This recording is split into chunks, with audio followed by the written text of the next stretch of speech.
friends. I have to be quiet because it's bedtime and everyone is asleep. I should be sleeping too, but sometimes at bedtime I just want to stay awake, which is the opposite of sleeping. Do you ever feel that way? I try to make myself tired by counting sheep in my head. 1, 2, 3, 4, 5, 6, 7, 8. The sheep in my imagination started dancing, and that made me want to dance. And before I knew it, I was dancing along to the sheep hop on my bed. Shake, shake, rock and roll. Shake, shake, rock and roll.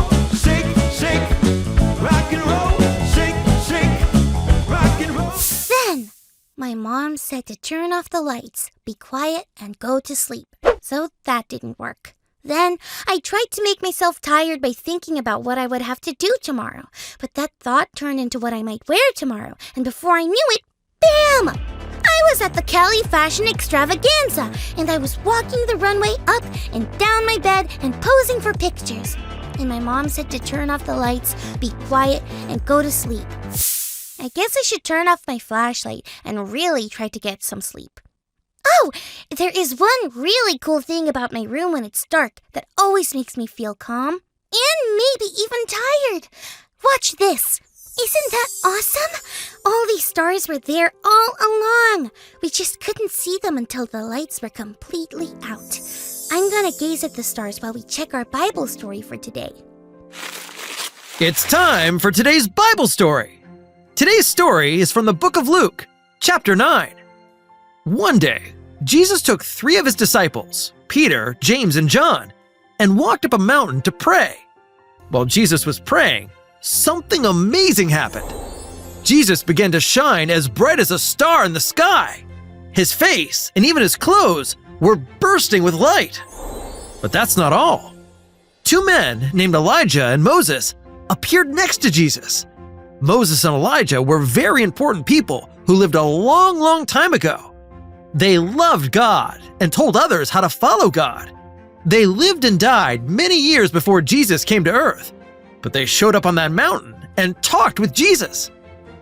Peter, James, and John had been sleeping, but when they woke up, they couldn't believe their eyes. They saw Jesus shining very brightly next to Moses and Elijah. Then a cloud came down and surrounded them all. And then they heard a voice. It was God. God spoke to Peter, James, and John, saying, "This is my son, whom I have chosen. Listen to him." The disciples always saw that Jesus was different, special, and powerful. That's why they chose to follow him. But now, they knew he wasn't just different. He was the Son of God. It was like they were really seeing Jesus for the very first time.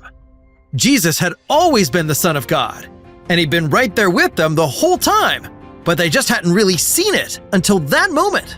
We might not be able to see Jesus like his friends did, but Jesus is with us even though we can't see him.